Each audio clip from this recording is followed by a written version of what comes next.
Boa tarde, Uppers. Sejam bem-vindos ao nosso... Uppercast, 12º Uppercast. Qual que é o tema? ano. Um ano de Uppercast, né? São 12 Uppercasts que a gente está aqui com consistência, fazendo 1% a cada dia, gravando conteúdo para você que quer empreender no mercado de seguros, que já é empreendedor, já empreende aqui, já está no mercado de seguros, para a gente falar um pouquinho mais sobre o que é ser um empresário no mercado de seguros, negócios, vendas, marketing pessoal, entre vários outros assuntos. Então, se você ainda é o primeiro Uppercast que você está vendo, entra na playlist aí, maratona todos, dá clique, curte lá, comenta. E se tem algum assunto que você não viu, que você gostaria que a gente abordasse no mercado de seguros, a gente vai ficar muito satisfeito que você faça seu comentário aqui e peça esse assunto para a gente gravar, não é não? Eu sou a Natália Paiva, sou diretora de marketing da rede RSAP. E esse é o Daniel Neves. CEO da rede RSAP. Além dela ser diretora de marketing, gente, ela também é hostless. Acho que é assim que fala mesmo. Do nosso Uppercast, né? E esposa do CEO nas horas vagas. Nas horas vagas. Tô brincando, gente. Ela é esposa o tempo todo. Hoje é dia da mulher. Para quem não sabe, nós estamos gravando hoje aqui na quarta-feira, dia 8. Lá em casa, todo dia... 8 de março. Lá em casa, todo dia é dia da mulher. Oh, meu Deus. Então, vamos lá. O assunto de hoje é a profissão de corretor de seguros vai morrer.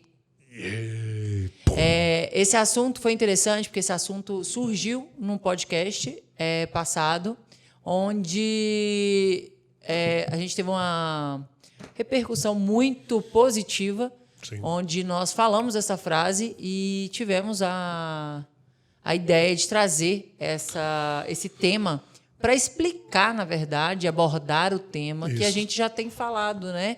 Porque o nosso posicionamento hoje, nós somos uma rede que se posiciona no mercado de seguros e a gente posiciona os nossos sócios franqueados como empresários do mercado então, e não como um corretor de seguros. Mas eu quero, antes da gente entrar no assunto, explicar para a audiência que o que eu vou comentar aqui, o que a gente vai discutir, falar, trazer ideias aqui, é para a construção da audiência e é algo que eu vivi dentro da minha própria casa. Eu sou corretor de seguros certificado, habilitado há 16 anos.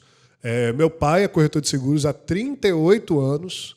Minha mãe era sócia do meu pai, minha mãe é falecida, era sócia do meu pai. Na corretora de seguros, também corretora de seguros. Então, eu tenho... o que eu vou falar aqui hoje é por observação.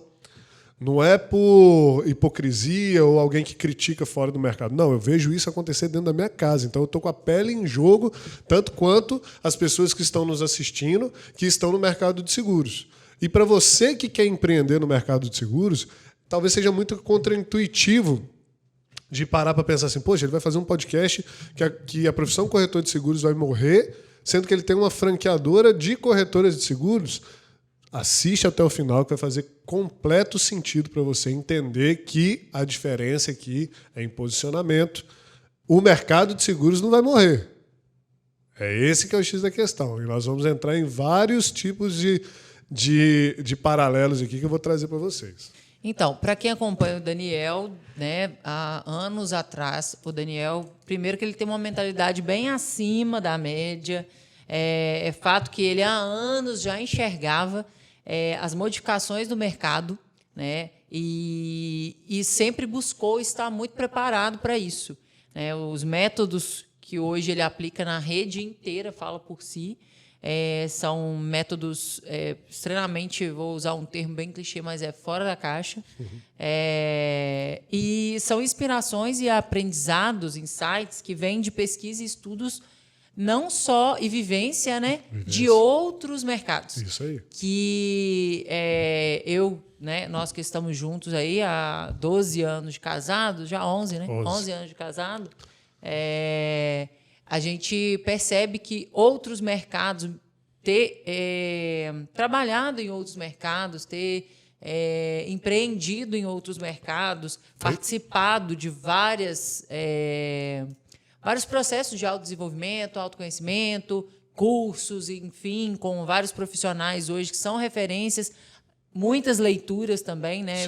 Muito conhecimento. Centenas de livros. Centenas. Acho que a gente já leu, se bobear, mais de 1000 livros. Não sei, não. Junto, né? Talvez. Mas isso tudo, esse tanto de pesquisa, inspirações e tudo mais, trouxe o que você sabe hoje, trouxe as ideias que você tem hoje. Né? Isso que você está falando é tão legal, assim, a gente parar para pensar, porque, olha só, as pessoas que entram para a rede RSA, que já estão no mercado de seguros hoje, que, por exemplo, alguém que é funcionário de uma corretora de seguros, alguém que é representante, que trabalha como venda de plano de saúde, cara, é impressionante como elas chegam viciadas pelo mercado de seguros. E as pessoas que não estão no mercado de seguros, que são empreendedores, que têm outras empresas, estão em outros negócios, já têm uma noção do que é um negócio, como elas vêm assim com a cabeça limpa, com fome de crescimento e entendem completamente a metodologia que a gente aplica na rede RSAP. E aí eu entro na primeira coisa para a gente filosofar aqui do mercado em si. O mercado de seguros ele é um mercado secular. Não estou falando nem de corretora de seguros, não. Estou falando do mercado. O mercado de seguros ele tem milhares de anos, literalmente. Milhares. Existem histórias, né? Existem registros que há 7.000 anos atrás já tinha os primeiros tipos de prática de seguro. Então é um mercado secular. E ele sempre vai existir. Eu sempre falo aqui, onde há risco, possibilidade de prejuízo ou quebra de planejamento de vida, há um seguro. Então, por exemplo, agora que a gente está indo para um mundo digital, a gente está tendo aí agora uma alta dos seguros de riscos digitais, de sequestro de dados, de hackers entrarem no seu computador, apagar algum tipo de conteúdo, para dar algum dano cruzado a algum cliente de uma pessoa. Então, a gente tem esses seguros porque esses seguros geram prejuízo. Então, onde poderá gerar um prejuízo, vai ter um seguro. Independentemente se isso é agora, se isso é daqui 100 anos, se isso é daqui 1.000 anos, a gente nem vai estar aqui, ainda vai ter seguro com certeza. Mas, entrando agora para corretagem de seguro, é muito legal a gente filosofar que a corretagem de seguros, eu tenho 37 anos hoje, que estou gravando esse podcast aqui. Quando eu vou em eventos de corretores de seguros, eu sou chamado de garoto. Eu sou chamado, pessoal, esses garotos que estão aí entrando no mercado de seguros, eu estou há 16 anos no mercado de seguros. Eu sou chamado de garoto, como se eu estivesse entrando no mercado, como se eu estivesse novo no mercado, inovando e tal, esse espírito novo que está entrando. O mercado de seguros ele ainda está...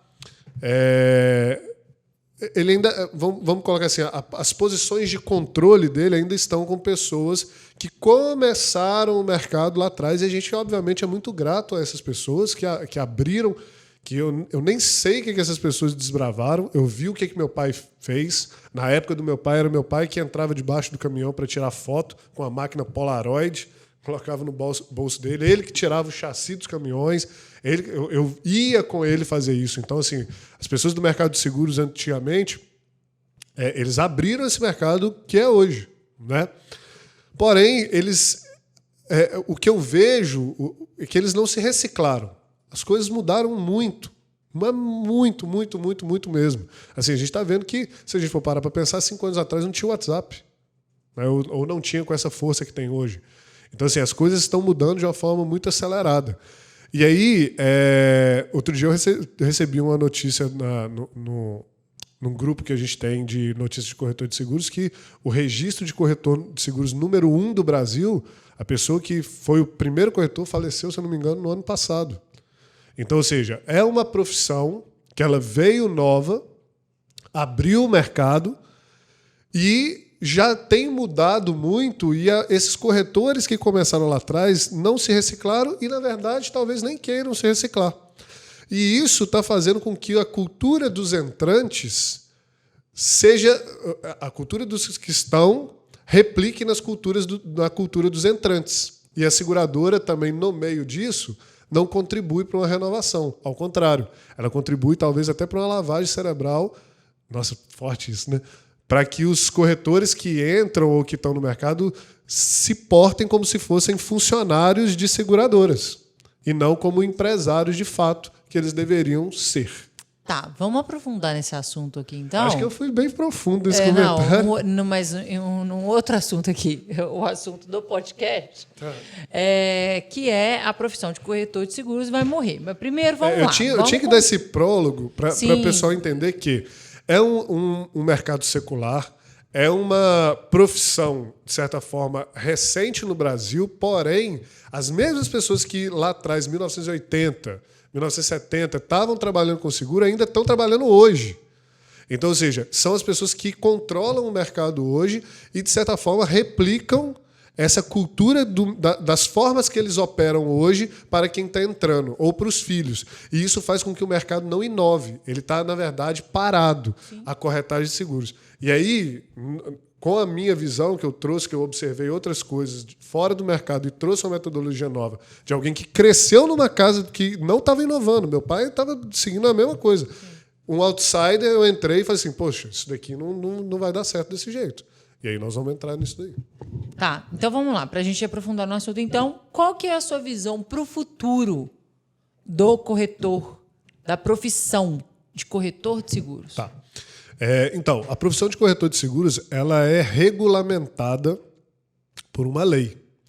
Então, a lei de corretagem de seguros que hoje o seguro ele só pode ser vendido através de intermediação de uma corretora ou um corretor certificado pela Superintendência de Seguros Privados. Porém, se eu não me engano, foi no ano de 2019, né, se não me falha a memória, o Ministério da Economia, junto com um pacote de medidas provisórias lá que eles colocaram no Congresso, queria, dentre as medidas econômicas que eles proporam lá, acabar com a profissão de corretor de seguros em uma canetada. Então, ou seja, a profissão de corretor de seguros iria acabar. Acabar mesmo. Não ia existir corretor de seguros como profissão que é hoje. Por uma canetada. Poderia, assim, passou-se um ano com uma instabilidade de entrantes do mercado. Ou seja, enquanto aquela medida provisória não caducasse, né, porque quando vai para o Congresso Nacional, eles votam em primeiro turno, depois vai para segundo turno, tem todo um processo lá no Congresso, mas enquanto aquela medida não caducasse por tempo de prazo de votação, a SUSEP não poderia fazer nenhuma prova, ninguém poderia ser registrado, então não teve corretores de seguros entrantes, porque estava esperando, vai precisar de SUSEP agora? Não vai precisar? Vai ter Funenseg? Não vai? Vai precisar de corretor de seguros? E qual que era a intenção do Ministério da Economia nesse momento? Era de deixar o próprio mercado se autorregular. O que significa isso, o próprio mercado se autorregular? Mercado de alimentação hoje. A gente tem, obviamente, a Anvisa, que vem com os padrões sanitários, mas existe uma profissão de restaurantistas? Existe a profissão de donos de restaurante? Ele auto se regula.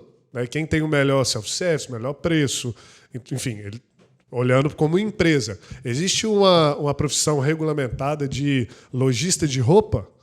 De donos de loja de roupa ou alguma coisa do tipo, quem vende roupa, sacoleiros de roupa, isso não está lá uma profissão disso escrita, regulamentada por lei. O próprio mercado se regula.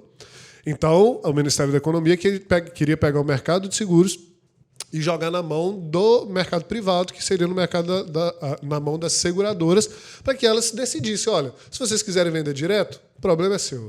Se vocês quiserem corretores de seguros habilitados na Funenseg, problema de vocês. Se vocês quiserem cadastrar agora, a partir de agora, médicos para vender plano de saúde, problema de vocês. Então, o objetivo da política, né, do Ministério da Economia foi isso.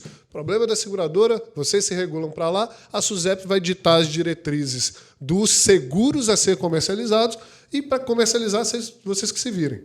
Então, isso gerou um trauma no mercado de seguros, e a profissão de corretor de seguros poderia ter acabado ali naquele momento. Mas não acabou. Não acabou porque teve várias...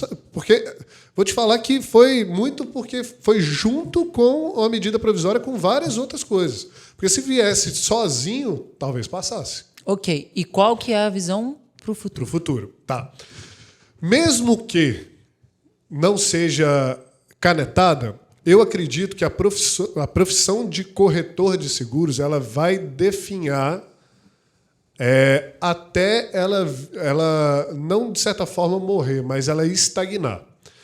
Eu quero trazer a audiência... Estagnar a ponto de quê? Eu vou trazer um paralelo aqui para você ter noção. Na nossa época, quando a gente era adolescente, e quero que a audiência faça esse exercício de pensamento comigo, a profissão de médico era uma profissão extremamente almejada. O médico era certo que, se ele formasse hoje, na nossa época, ele ganharia com certeza mais de 100 mil reais. Certo?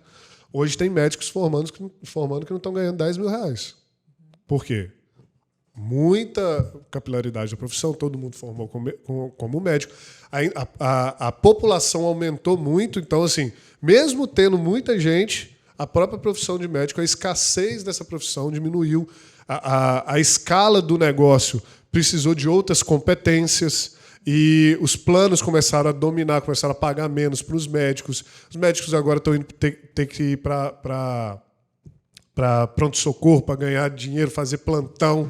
Enfim, virou um oceano vermelho a profissão de médico. Vamos dar outro exemplo, né? O que é hoje a profissão de fazedor de vela, de fábrica de vela? Né? Antigamente, quando não tinha luz, fábrica de vela devia ser o cara mais multimilionário de todos. Mas hoje a gente tem luz elétrica, tem lâmpada LED e outras coisas, mas ainda tem a vela. Então, ao mesmo tempo que tem médicos que hoje não ganham nem 10 mil reais, a gente conhece médicos como, por exemplo, o Paulo Musi, que está aí na internet, que é multimilionário. E o que diferencia um do outro? Certo? Quais são as habilidades que um tem que o outro não tem? O que esse daqui está na frente do negócio e como é o negócio dele que o outro que não ganha 10 mil reais não tem? Então, eu acredito que a profissão de corretor de seguros, a profissão de autônomo corretor de seguros, essa pessoa que trabalha sozinho, que vai de porta em porta, que pede indicação, que ele mesmo cota, ele mesmo acompanha, ele mesmo faz, que é o que os nossos pais fizeram durante anos e anos e anos e anos. O meu pai fez isso, e até eu aposentar ele estava fazendo isso. Sim. O certo? Que vai acontecer com eles? Esses aí vão ser engolidos pela nova geração, que pelo menos eu estou criando, de empresários no corretor de seguros, na corretagem de seguros, empresários do mercado de seguros. Mas vão ser engolidos, porque hoje o mercado consumidor... Você acha que eles estão sobrevivendo no mercado? Eles vão sobreviver. Vai ainda, isso vai acontecer. Vai, só pelo que fato definhando. De sobreviver por conta de ser um negócio recorrente. Exato. Então, das renovações, que tem muita gente que faz com aquela pessoa, com aquele corretor, para sempre, tem 32 anos. Mas e quando essa pessoa também não tiver mais patrimônio? E essa pessoa não for fazer mais seguro? Então, se esse cliente desse corretor de seguros que leva essas práticas morrer, e o outro morrer também, o outro vier morrer, falecer, esse corretor de seguros e essa profissão morre. Gente, está todo mundo morrendo nesse podcast. Mas é a única certeza. A gente vende seguro de vida falando isso. Falando que é a única certeza. E aí, esse novo consumidor que está vindo é um consumidor Nutella. Eu falo assim, até por mim, até pela gente. Eu sou um consumidor que eu sou Nutella, eu quero tudo no tempo que eu quero, do jeito que eu quero. A gente tem hoje Spotify, Netflix, a gente não precisa devolver mais a fita igual antigamente, a gente não precisa. Tudo chega na nossa mão, do jeito. Tem que ter profissionalismo, tem que ter pós-venda. Eu recebo aqui, eu compro uma coisa na internet pela Amazon, eu recebo já no meu WhatsApp o dia da compra, o rastreio da compra. Se está chegando, se chegou, como é que tá. Às vezes, antes de receber a mensagem, já chegou. Sim. Parece que o pessoal da Amazon está escondido ali atrás. Ele vai comprar.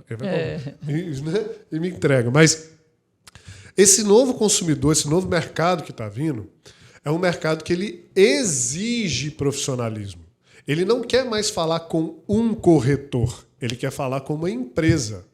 Ele quer falar com um lugar que tenha processos, que garanta para ele algo bem definido, controle do negócio dele, tecnologia, que garanta para ele que ele vai ter ali uma assistência muito bem definida, que não vai ser mais as coisas no fio do bigode, como dizia antigamente, que as coisas vão ser pretas no branco, que ele tenha acesso a um aplicativo, que ele possa a qualquer momento acionar aqui, que isso automaticamente, de alguma maneira mágica, chegue um guincho para ele e que isso venha depois uma pesquisa de satisfação para ele poder dar o feedback dele, para ele poder melhorar aquela empresa, para ele poder renovar, porque se ele não renovar, se ele não for ficar satisfeito, ele vai renovar com outro que vai ser mais profissional. Então, esse mercado que está vindo não é um mercado igual dos nossos pais. Tá, então você vai falar para a gente agora como que a rede RSAP está ajudando os corretores de seguros, né, os empresários agora que estão vindo aí, até mesmo para a nossa franqueadora, para ser nossos sócios franqueados,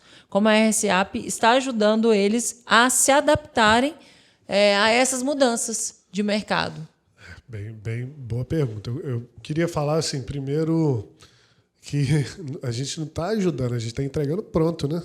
A gente está entregando pronto, que isso que é uma franquia que faz. Eu entrego um modelo de negócio pronto, as ferramentas prontas, eu entrego tudo pronto. Que, inclusive, é muito importante falar, isso se chama know-how. Know-how. Eu entrego pronto, testado, validado, que eu sei que se aquela pessoa seguir aqueles processos, ela vai conseguir, do segundo para o terceiro ano, chegar quase a R$100.000 de faturamento mês numa corretora de seguros. Você sabe que mais de 90% dos corretores de seguros não faturam nem R$20.000 por mês? Nem 20 mil.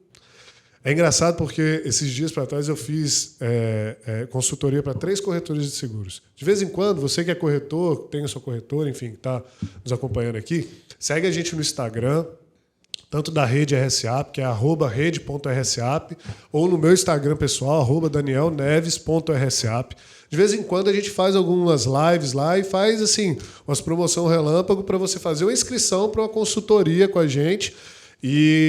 Uma mentoria? É uma mentoria e eu disponibilizo 30 minutos a 1 hora do meu tempo para falar da sua corretora, exclusivamente, para eu poder entender como é que está o mercado.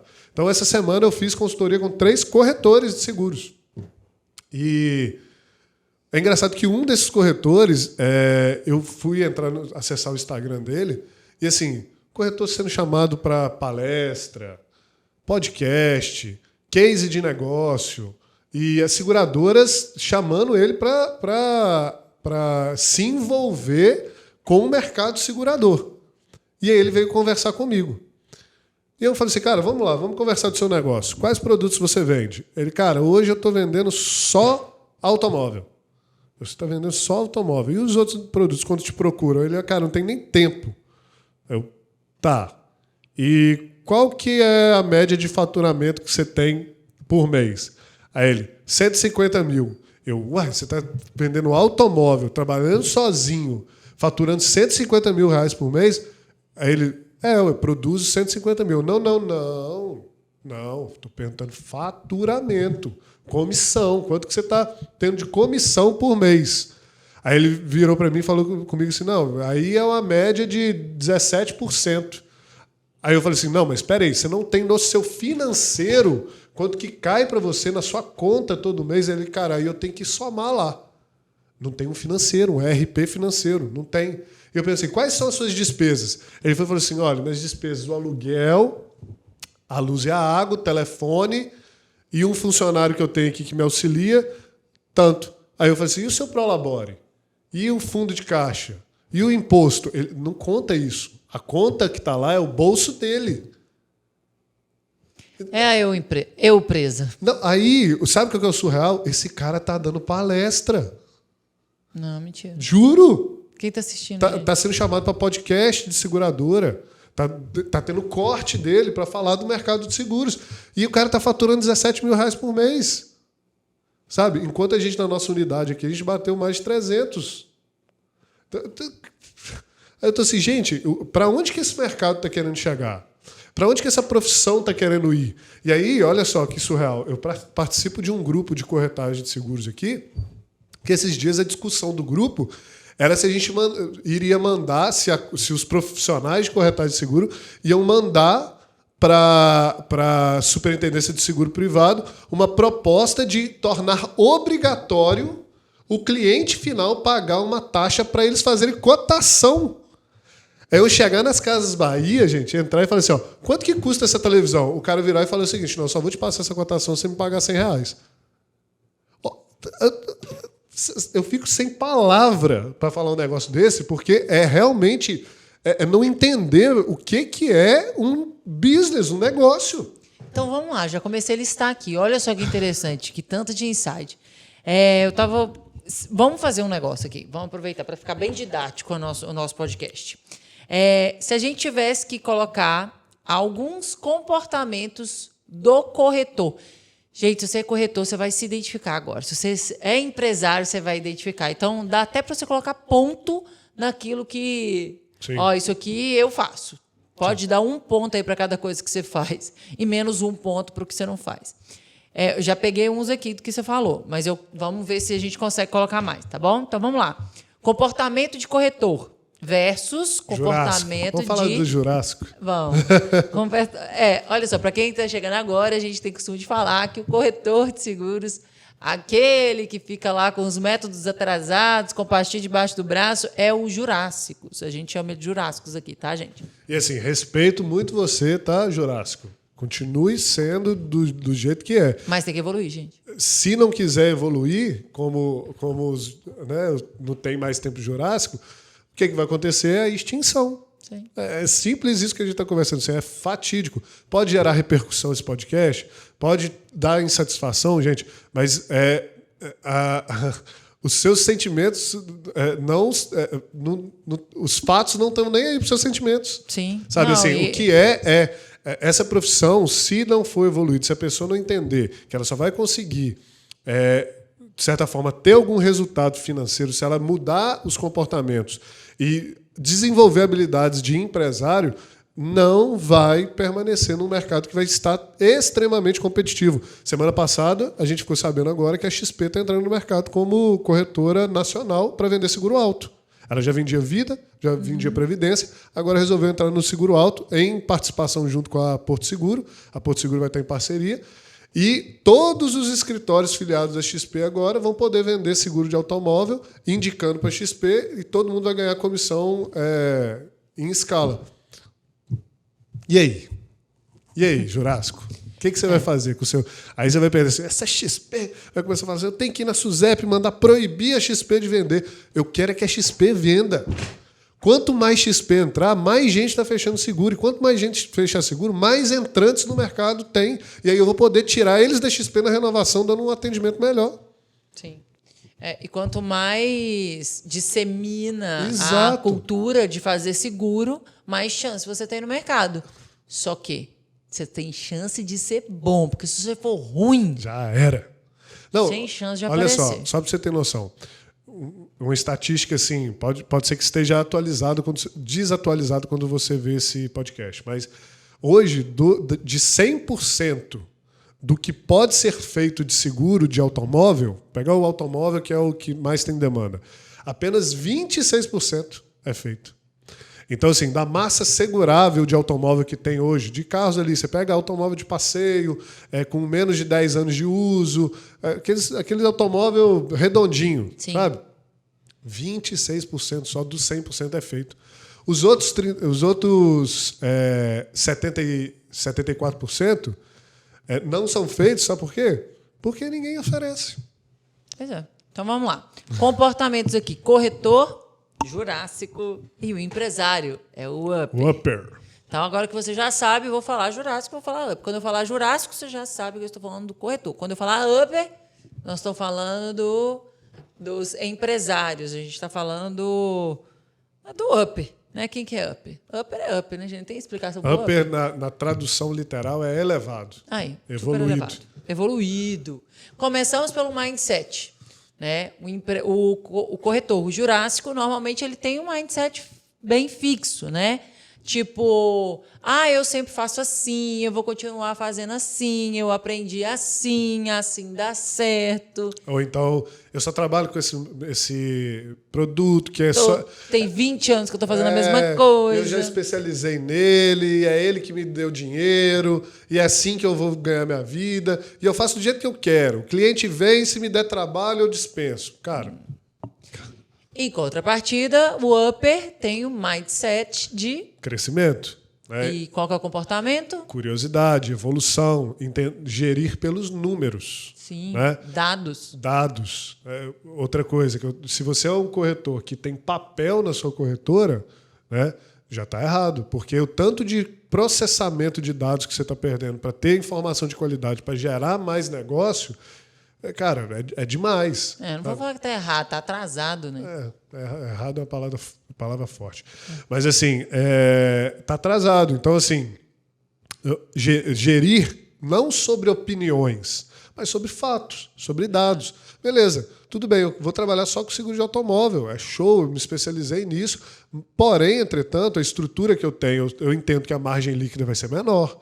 Eu entendo que eu tenho o CAC, que é o custo de aquisição do cliente, o LTV. Como é que eu vou trabalhar esse LTV no seguro de automóvel, que é um seguro de alto churn, né? O cliente sai, o cliente entra e tal. Então eu tenho que ter ali uma estratégia de crescimento, eu tenho que ter uma estratégia de entrantes, uma estratégia de recuperar quem saiu.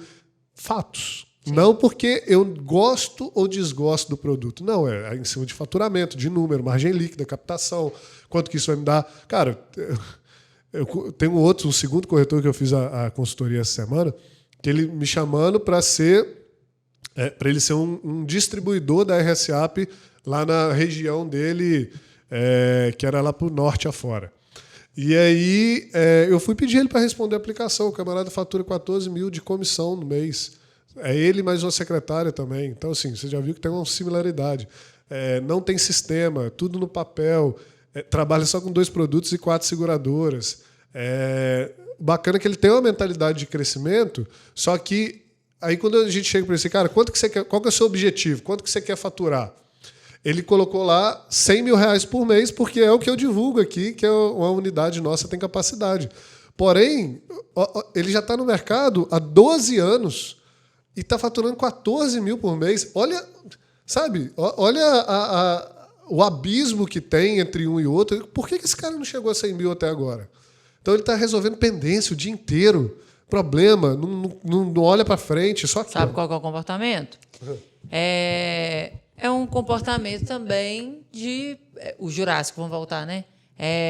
Que vende só um produto. Sim. Ou vende ali 1, 2. Né?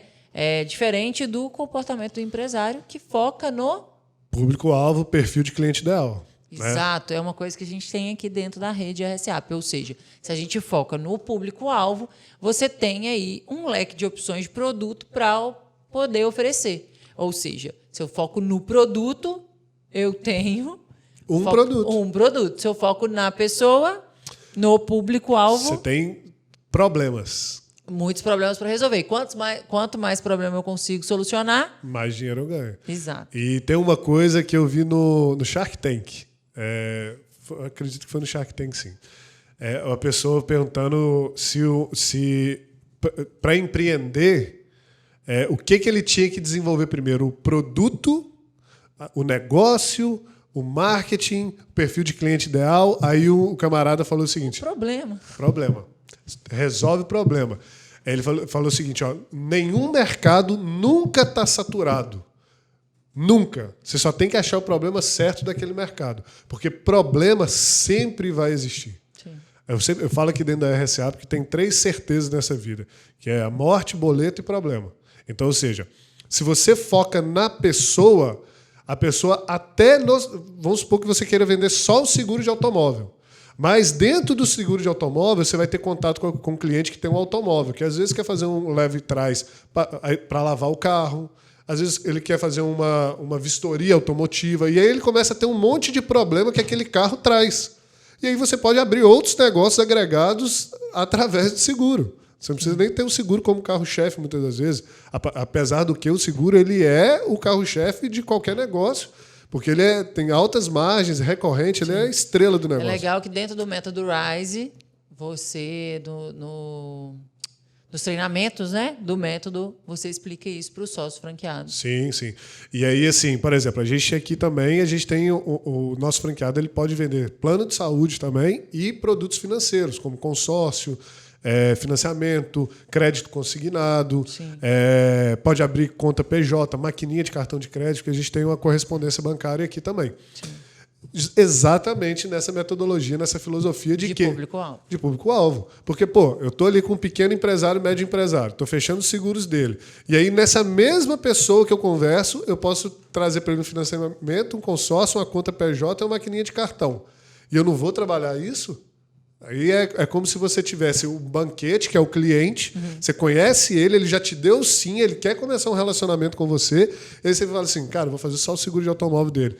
Aí você vai lá e fala assim, no banquete, vou escolher só esse ovo frito aqui e comer só esse ovo frito. E o filé mignon tá lá no cantinho, sim. E você está deixando passar. Outra coisa que pode trazer para a forma didática de pensar é o seguinte, outro dia, a gente estava passando uma campanha institucional, né, da rede, e elaboramos essa campanha e fomos apresentar para os sócios franqueados com algumas estratégias de outbound marketing. Sim. E é engraçado que toda vez que a gente fala de estratégias e fala de oferecer o produto, de engajar o seu público, né, e tal, a gente percebe que algumas pessoas falam assim, isso até em outros mercados também, em outras posições minhas de trabalho, que a pessoa vira e fala assim, mas será que não fica chato eu ficar oferecendo isso para a pessoa? Muito boa pergunta. Tipo assim, mas eu vou mandar essa mensagem para a pessoa, mas será que, tipo assim, e se ela não quiser comprar? Eu falei assim, o máximo que ela vai falar é não. Eu falei assim, não, peraí, vamos mudar a pergunta. Como que você vai saber se ela deseja aquilo ou não? Oferecendo. Como que você vende? Oferecendo. Se você não oferece, como que você vai vender? A primeira regra da venda que eu ensino em treinamento, ninguém vende o que não oferta. Exato. Se você não oferta uma coisa, não vende. Eu teve um outro podcast aqui que eu contei o caso... Você nem estava aqui no podcast. Eu contei um caso da gente... parando ali no mercado de Caratinga, né?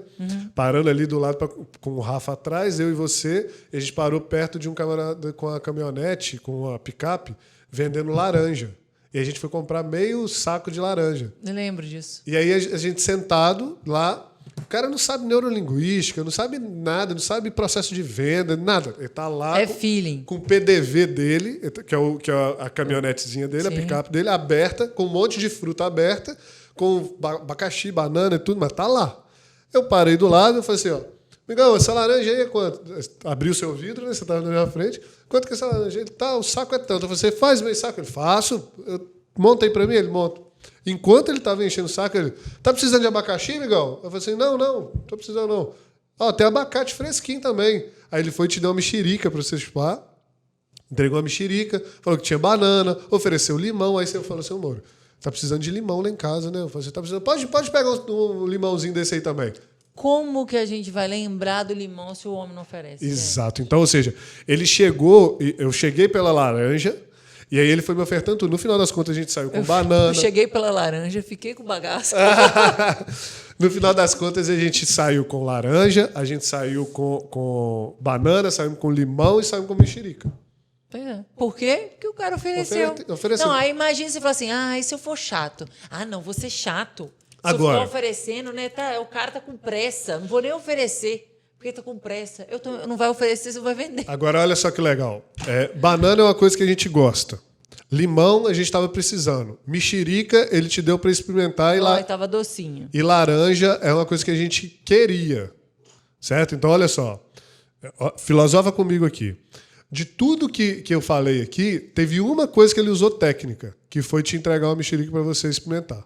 Degustation. Degustou e aí sem a gente querer, a gente levou. Então, aí que começa a entrar a metodologia.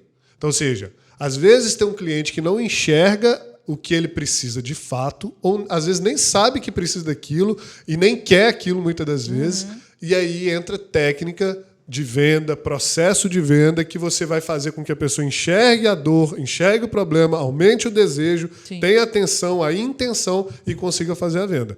E é isso que eu ensino aqui. Show. E aí, olha só, obviamente que tem um produto, né? Igual você falou assim, vendendo um produto. E a gente tem 50 tipos de seguro. Não são 50 tipos de seguro para todos os públicos-alvo. Daniel, então vamos reduzir. Tem 10 tipos de seguro para aquele público-alvo, aquele perfil de cliente ideal. Eu vou ofertar os 10? Não vai ofertar os 10 Para isso princípio. A gente tem aquela planilhinha maravilhosa de público. E aí a gente tem uma metodologia para ofertar. Tem que ter processo de venda. E aí você, Jurássico, que está me ouvindo aqui, se você não tem um processo de venda, se você não tem uma metodologia, obviamente que você não vai ter eficiência. Ofertar é a primeira regra. Mas para você aumentar a eficiência de venda, aí tem que ter método e processo. Sim, é outros pontos que eu vou falar aqui agora. Então, o Jurássico também ele tem um comportamento que não é muito legal, que ele foca o quê? Na produção, enquanto o empresário... Foca no faturamento de fato.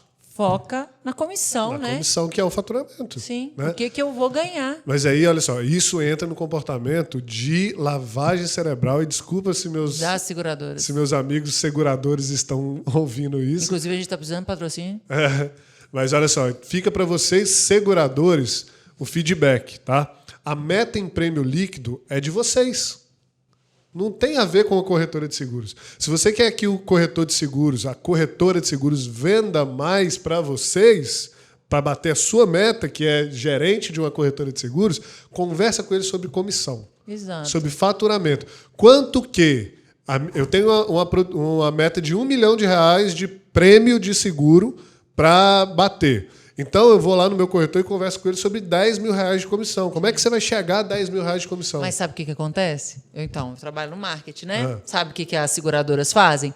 Eles ensinam os gerentes, os especialistas lá, as pessoas na ponta.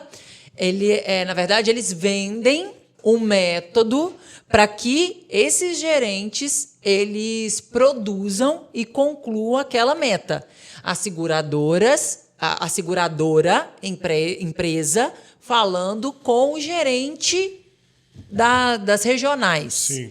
Aí, o que a seguradora quer? Que eles aumentem o faturamento para a seguradora ganhar mais. Essa é a linguagem. Sim. Aí, em vez desse gerente traduzir para que o corretor esteja engajado com a campanha, ele não faz isso. Ou seja, a seguradora foca nela. Os gerentes, ao invés de focar na produção com o corretor, não continua com o olho nela. Exato. E aí o corretor que não entende, que não tem uma mentalidade mais de filtrar isso, tipo, cara, eles estão me enrolando, eles estão querendo tal coisa. Mas olha só, e aí a gente entra na habilidade de ser empresário. Né? Ou seja, se eu sou empresário, eu trato a seguradora como um fornecedor. Se eu tenho uma loja de roupa, eu vou produzir blusas, por exemplo. Então, eu tenho fornecedores de algodão, né, de tecido, de aviamento, de botão. E aí eu preciso de um botão preto. Eu não tenho um fornecedor de botão preto. Eu tenho 4 fornecedores de botão preto. Eu preciso de tecido de algodão com elastano. Eu não vou ter um fornecedor, vou ter 4 fornecedores disso. E aí eu não quero saber como é que esse fornecedor faz isso lá. Eu quero saber a composição do negócio para que eu possa pegar ali aquele custo, botar a minha margem e saber quanto que eu vou faturar em cima do markup que eu coloquei ali. Isso é qualquer empresa de fabricante de blusas, entre outras coisas. Beleza. Seguradora é um fornecedor, gente. Sim. Ela entrega para a gente um produto, um serviço que vai ser entregue para o cliente em caso de sinistro. A gente tem o nosso faturamento, que é o nosso markup em cima do produto da seguradora, e a gente tem que tratar eles como um fornecedor. Esse fornecedor, se ele trabalha em prêmio, se ele tem a linguagem dele lá e tudo mais, a nossa linguagem é a linguagem de faturamento de comissão, do nosso markup. Certo? Então, a gente não pode se deixar levar por essa linguagem das seguradoras, porque a gente está no mesmo mercado, que é o mercado de seguros. Mas seguradora é uma coisa, corretora é outra coisa. Aqui é uma associação de seguradoras, é um jeito de trabalhar, tem profissões aqui que não tem dentro de uma corretora. A corretora de seguros é uma outra empresa, outro KNAI, outras habilidades, outros centros de custos, é completamente diferente. Então, como é que eu coloco dentro da minha corretora de seguros uma meta, uma linguagem de prêmio de seguro igual de seguradora? Cara, esquece, isso não vai dar certo nunca. Quando você for fechar o 2+2 lá, você vai estar no prejuízo.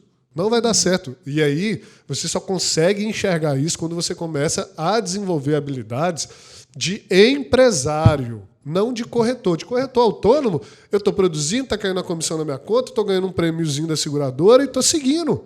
E vai seguir achando que vai renovando esse seguro, porque é o seguinte... Aí você vai falar assim, mas o filho do meu cliente está fechando seguro comigo também. Até você ficar velho. Sim. Até você envelhecer e não ter um processo da empresa até de fato. alguém chegar oferecendo algo melhor, Exato. com uma consultoria, com um atendimento melhor. E aí, com um processo de venda específico. sim, e eu vou falar disso agora também. Um comportamento jurássico, por exemplo, é um perfil que não sabe as despesas e que não tem prolabore, foi citado por você. Isso. Em contrapartida, o empresário ele tem o quê? Ele tem um profissional que faz essa relação tem um de financeiro. despesa, um financeiro, e tem essa retirada de prolabore. Como que você recomenda essa retirada de prolabore? Existe um percentual ou alguma coisa do tipo? Boa pergunta. Vamos lá. O prolabore, ele, por exemplo, tem que ser em cima da função que aquele empresário vai assumir na empresa dele. Digamos que eu tenho aqui um empresário que ele não é muito bom diretor, mas ele tem dinheiro. Eu quero abrir uma empresa, não sou bom diretor, eu tenho dinheiro e eu vou entrar como vendedor da minha empresa. Quem que vai ter um salário maior? O diretor que ele vai contratar para dirigir ou o vendedor que é ele que está assumindo a vaga de vendedor? Talvez o diretor. Sim. Então depende do que ele vai assumir dentro da empresa. Qual que é a função dele? A função. Se ele assumir uma função de gerente de sinistro, ele tem que receber um prolabore médio de gerente de sinistro. Entendi. Entendeu? Então, ou seja, não é uma porcentagem, é um salário de mercado para aquela função. Justo para a função. Isso. Daniel, ele está assumindo 2, 3, 4 funções. Então você não é empresário, né, cara? Então você não está colocando ali o organograma para funcionar. E quando você entende que você coloca o organograma para funcionar, você tem que investir nesse organograma para depois ter resultado. Uma das maiores diferenças de visão que eu tive com meu pai, enquanto a gente trabalhava junto, era exatamente essa. A gente tinha que investir dinheiro e para ele era gasto, porque ele achava que está saindo do bolso dele, né? Até eu comprar a corretora dele e eu ter as decisões. Mas até então, quando eu estava trabalhando para ele, eu falei assim, cara, vamos investir e contratar 3 pessoas. Só que ele já fez ali o fechamento dele, faturei 15 mil esse mês. E eu vou contratar 3 pessoas e trazer isso para 10 mil de faturamento. Só que aí ele não enxergava, ele não tinha uma visão clara de saber que ele estava saindo todos os dias com a pólice debaixo do braço, em cima da botinha, perdendo 3 horas por dia para entregar a pólice para o cliente, que se a gente colocasse alguém de salário mínimo, para fazer isso diariamente, com a carteira de moto, 1 hora, em um dia, em um negócio que ele fechasse, pagava o salário do mês inteiro dessa pessoa. E aí todos os outros dias era lucro, porque aquele ali era o capital intelectual mais importante dentro da corretora. Então isso é enxergar fatos, dados e gerir um negócio. Então, ou seja, a primeira atitude que eu fiz foi preencher os organogramas operacionais que outras pessoas poderiam fazer. O que pessoas não podem fazer dentro da minha empresa? A visão estratégica, direcionar o negócio, o relacionamento com o cliente, uma venda mais complexa, definir metas, acompanhar as métricas, ver o financeiro, entender onde nós vamos investir. Isso aí é coisa de dono, coisa de empresário. Agora, prospecção, venda, renovação. Então, o próximo é realmente o time de vendas. O comportamento, por exemplo, do Jurássico é o quê? É o fazer o PAP? Isso aí é muito profundo. Tá, mas o que você vê hoje o Jurássico fazendo? Porque a gente sabe que um empresário ele tem um time de vendas. Inclusive, depois... Eu vou falar isso aqui com a dor no coração. Tá, mas antes, foca na pergunta aqui. A gente tem o Jurássico fazendo boa parte de um PAP, que a gente vai explicar, tem gente que não sabe o que é. E a gente tem, em contrapartida, o empresário, o upper, colocando o time de vendas para se tornar realmente uma máquina de vendas, né? Uma máquina de vender. Eu queria que você falasse o que é esse PAP, o que hoje o Jurássico faz e o que o upper faz e o que a rede instrui, o que seria o time perfeito de vendas. Nomes sem descrições, mas eu acho que pode ajudar muitas pessoas a perceberem também que é da nossa entrega. Eu acho que a audiência merece. Merece. Será? E outro, olha, você pode começar dando alguns spoilers sem identificar perfil, habilidades. É claro que a gente ensina no time de vendas, por exemplo, a como contratar, o perfil, a habilidade, todas as funções que esse profissional desenvolve.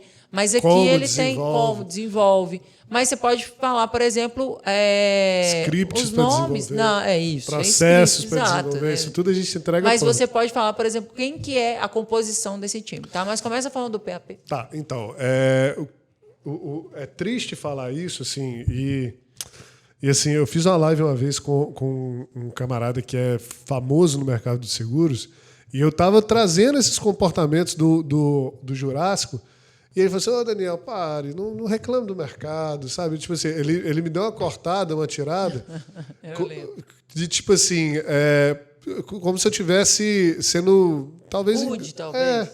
E assim, gente, isso que eu trago aqui é para trazer consciência. Você só consegue chegar no ponto B se você souber que está no ponto A. E a maioria, hoje os jurássicos, eu observo e eu faço consultoria e eu vejo isso acontecer, eles sofrem vendas. Eles não vendem, eles sofrem vendas. Então, assim, eu já vi isso acontecer dentro da minha casa. Das pessoas ligarem para o meu pai falam assim, nossa, cliente de novo que não vai fechar nada comigo, vou ter que perder tempo aqui com ele para fechar assim. Eu já vi isso acontecer dentro da minha casa. Então, eu não estou falando de alguma coisa de outras pessoas que fazem, mas fazem também. Sabe? O cliente liga para ele, querendo fazer um estudo. Por quê? Porque é ele que está fazendo tudo. Ele vai sentir demais. Deus do céu, que o Roberto Neves não assiste esse podcast. Então, assim, o que acontece quando a pessoa faz tudo dentro de um negócio de seguros, né? Que não é um negócio, é ele, uma empresa. Ele sente, né? Tá tirando trabalho dele. Aí perde aquele cliente, ele vai sentir aquilo, aí fica puto da vida mesmo, né? Mas quando você é um empresário, você trata isso como funil de venda, né? Então, ou seja, entrou 500 pessoas, eu apresentei 250 propostas, fechei 150 negócios, e os que perderam, vamos entender os motivos de perda, refinar os scripts e o processo, e segue o baile. Eu não estou sentido porque eu perdi um negócio. Eu quero ver o faturamento final, quanto que eu fechei, dados, obviamente com atendimento encantador, que isso está dentro do método e do processo de venda. Mas aí, hoje, a maioria dos corretores jurássicos não prospectam. Não prospecta? Não. Nem de porta em porta? Nada. Zero. Nem pastinha debaixo do braço? Fica sentado. Tipo, nada, a igreja lá, como é que é? Fica sentado sábado, esperando indicação. Eu tô assim, se eu posso estar errado, mas assim, pode ter comentário aqui embaixo, sei lá o que vai acontecer. Mas mais de 90% dos corretores hoje fecham o negócio por indicações que vêm. Eles nem ativamente pedem. Imagina se tivesse fazendo igual a gente instrui aqui o time de vendas. É doideira. E mesmo assim, igual eu te falei, alguns franqueados que entram aqui, que já estão no mercado, eles não absorvem o método assim. Parece que a gente tem que quebrar e construir de novo. Sim, sabe? é disruptivo. É disruptivo. Igual eu postei esses dias no meu Instagram, que assim, em alguns anos, quem está enxergando aqui, já faço a promessa. O que a gente propõe aqui na RSAP vai disruptar o mercado de corretoras de seguro, de corretores. Porque o que a gente faz aqui é realmente inovador para o mercado. Sim. Certo? A partir do momento que a gente tem o nosso franqueado como sócio. Isso. Né? Então, a gente quer o sócio para vender seguro, porque o nosso negócio é seguro. Então, aí, vamos lá. Outra coisa que eu já vi acontecer. Corretor de seguros fazer endosso, e é o endosso que é a alteração na apólice do cliente, o endosso não gerar cobrança, ele cobrar ali aquele endosso, cobra por fora, bota no bolso e fala assim, Tá seguro. O dinheiro da feira está aqui. Eu já vi isso acontecer. Então, ou seja, o corretor fazendo um negócio pensando na feira, pensando no supermercado do final de semana. Entendeu? Com essa mentalidade, com essa cabeça. E não em ficar rico de fato, em ter faturamento, prolabore, enfim, tudo que é uma habilidade do empresário. Então, eu já vi isso acontecer, já me contaram isso, eu já fiz consultoria com corretores que falam assim, e como é que faz isso? Não, em doces aqui eu cobro sempre uma taxinha, porque, né, cara, isso aqui é para eu pagar ali a gasolina no final de semana e tal. E é nessa mentalidade. Então, a mentalidade deles não é de prosperidade e crescimento, como a gente disse no começo, dos jurássicos, né? Mas é de sobreviver mesmo. Acho que eu já tenho até o tema para o próximo podcast. O quê? Como ficar milionário no mercado de seguros? Isso aí é matemática, gente. Não, tá bom, mas eu vou anotar. Matemática. Agora me conte, time de vendas. Não, quer ficar milionário no mercado de seguros? Entre em contato com a expansão aqui, vem ser da Rede Recep. É isso aí. Ai, E acabou o podcast. Não, Fique sério? milionário. Fique milionário. é sério. que Eu é ser garanto, milionário? olha só, é difícil eu falar isso, garanto, né? Uma pessoa que cola aqui e faz os métodos que a gente ensina na risca, com a matemática. Pratica, coloca em prática, né, as estratégias. Não tem. Verdade. Time de vendas, Daniel. Eu não vou falar. Sério? Não então vou eu vou falar. Não, para com isso. Vou falar. Tá bom? Olha, gente, time de vendas. Corta o microfone dela. Corta o microfone. Vou Tô brincando, falar. é segredo de Estado, não. Sério? Tô brincando, mas é o seguinte, vamos lá. Ele é composto por 5 pessoas. Não! Que composto por 5 pessoas? Eu chutei. Não. Ixi, isso aqui não foi combinado. Então fala aí o que você pode falar Não, o que eu tenho que. para ajudar as pessoas que estão com a gente. Tá, eu vou falar o que pode ajudar você. É o seguinte: pensa na jornada do cliente. Sim. Tá? Jornada. Não pensa na jornada do produto, não. Do seguro, não. Pensa na jornada do cliente. Então, ou seja, o que o pessoal dá até vontade de rir, porque o pessoal pensa em jornada do produto. Quero vender o plano de saúde. Ah, beleza. Então, primeiro eu vou estudar sobre o plano de saúde. O cara. Você não sabe nem o que a pessoa precisa. Nem é. Sabe? Tipo assim, não fez o MVP, não foi ofertar, não foi ao mercado, não viu se tem cliente no celular para saber. Ah, eu vou vender RC profissional, que é o seguro de erros profissionais. Vou estudar. Aí o cara gasta 6 meses, investe num curso de R$5.000 e não sabe vender. Não tem cliente, não sabe Por quê? onde que é. Porque não colocou prática.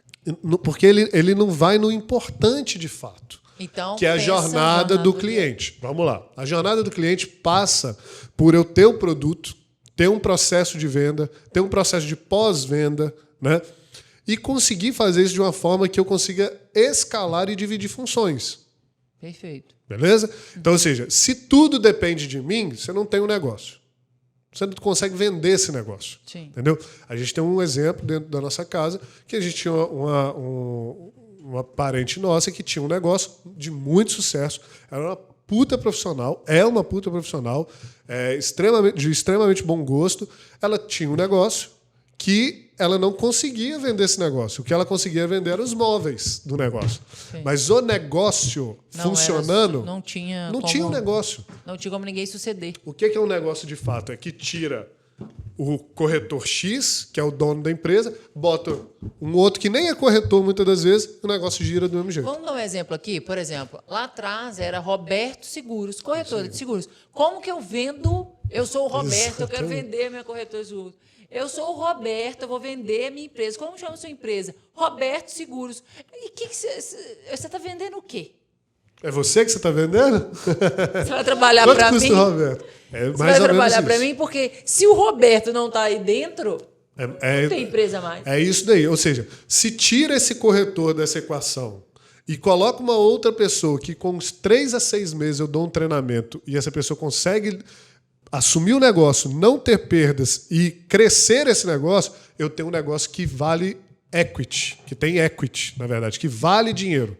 Que é o tal do capital social e tudo mais, aquilo lá, sabe? Sim. Então, quando você vai vender uma empresa, você vende por equity, que esse é o tesouro oculto do negócio. Às vezes você tem lá o faturamento dele, né? Que é o faturamento. Todo mês você lucra R$20.000. Além do prolabore, despesas que você paga e lucra 20 mil.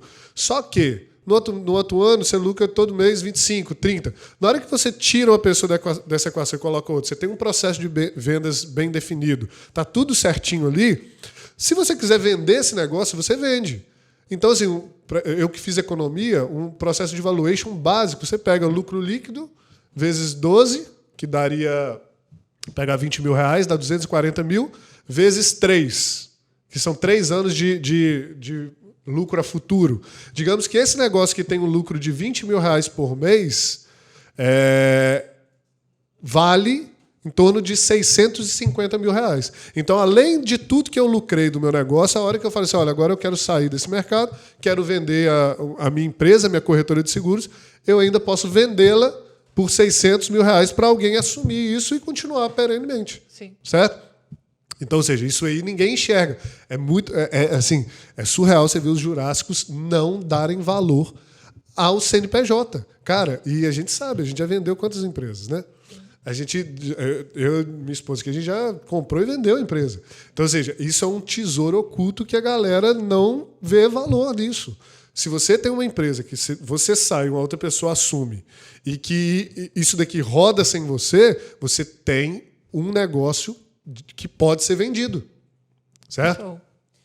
E aí, voltando aqui que você me perguntou, então assim, a jornada do cliente, né, a jornada do cliente, que você pode fatiar isso e escalar. Se é você, né, foi aí que eu entrei nessa de entra e sai. Se é só você, esquece, você não tem um negócio, você não tem jornada de venda, você faz as coisas do jeito que você quer, não é assim. Então, ou seja, a partir do momento que você tem 2 ou 3 pessoas ali já fazendo alguma coisa, parte do processo e delegando, e que você está, de certa forma, gerindo isso, você já começa a ter um processo.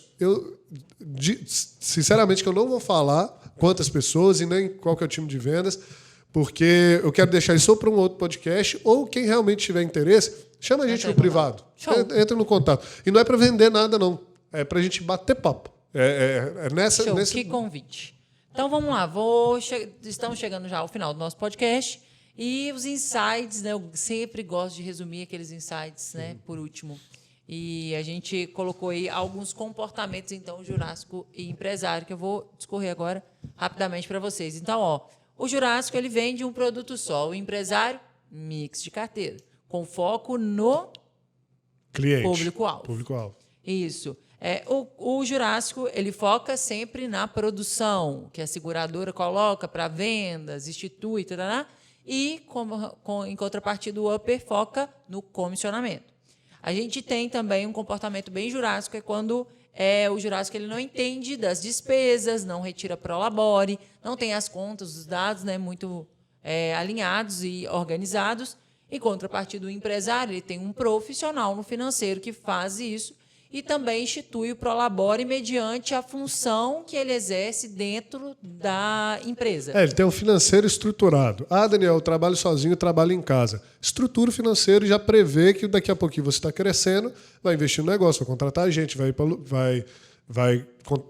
alugar uma sala. Sim. Então, ou seja, não tem problema algum você começar sozinho, desde que sua mentalidade seja de crescimento. E aí, por último, a gente tem o que o jurássico faz para crescer. Ele usa ainda o PAP, que é o porta em algumas indicações, uma forma orgânica de crescer, e conta ali com aquele cliente renovando. E o upper... O upper cresce de forma insana. O upper ele tem uma prospecção mais insana, com um time de venda, onde ele foca na jornada do cliente. E que a partir do momento faz uma parte, divide essa mochila. Isso. A partir do momento que você tem uma jornada de compra, o cliente ele tem também uma percepção de experiência de compra melhor. E aí a gente já começa sobressaindo no mercado. Não, é tão surreal assim. A maioria das reclamações que eu vejo é que, Daniel, não estou vendendo. Eu vou conversar com o jurássico, eu não estou vendendo. Nossa, mas eu estou com... Aí vai saber. Estou com 10 negócios aqui que estão na boca da botija para vender. Me ensina aí umas técnicas de venda. Cara, o problema não está na venda. O problema está na prospecção.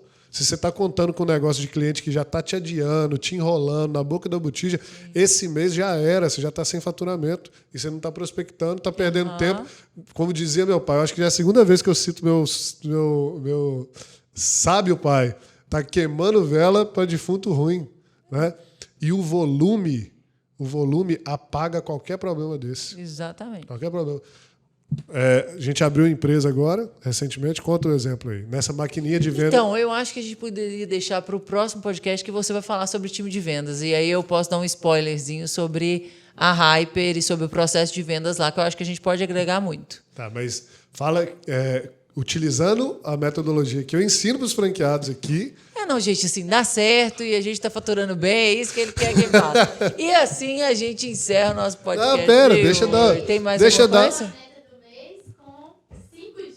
Não, gente, hoje, assim, método Rise para todos os negócios. Hoje é dia 8 de março, nós já batemos a meta do mês. Tá bom? Quer que eu te ensine o vídeo? Pode pegar as letrinhas aqui. Mas olha só, eu quero deixar um insight aqui, tá? é o seguinte. Pode ter incomodado muita gente esse podcast. Tá? Eu posso ter focado muito nos comportamentos antigos, mas é exatamente para fazer uma antítese aqui e é exatamente para cutucar na ferida. Se você que me ouviu te incomodou e você quer sair do lugar, é muito importante que você tenha consciência de onde você está.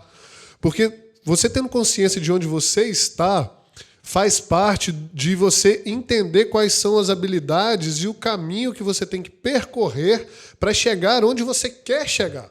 Então não adianta você ir levando a coisa, como dizia minha mãe também, né, tampando o sol com a peneira. Nossa, hoje a dona Urânia e o Roberto vão te contar.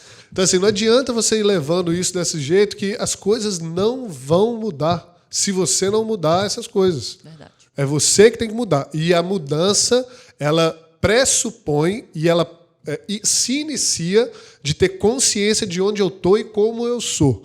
Se você quer continuar onde está e como você tá tudo bem. Viva a sua vida feliz. Agora, se esse podcast te fez ficar incomodado e pensando em algo para o futuro, então você precisa mudar, você precisa evoluir. A gente pode te ajudar aqui na Rede RSAP. Isso. Até a próxima, pessoal. Muito obrigado pela audiência. Muito obrigado pela audiência. Se inscreve no canal, siga a gente no @rede.rsap, siga @danielneves.rsap, Natália Paiva, Natália S. Paiva, @Natália S. Paiva. A gente está aí. Manda mensagem, interage com a gente lá. A gente vai estar aqui por vocês. Muito obrigado. Vai ser um prazer. Tchau, tchau, gente. Valeu.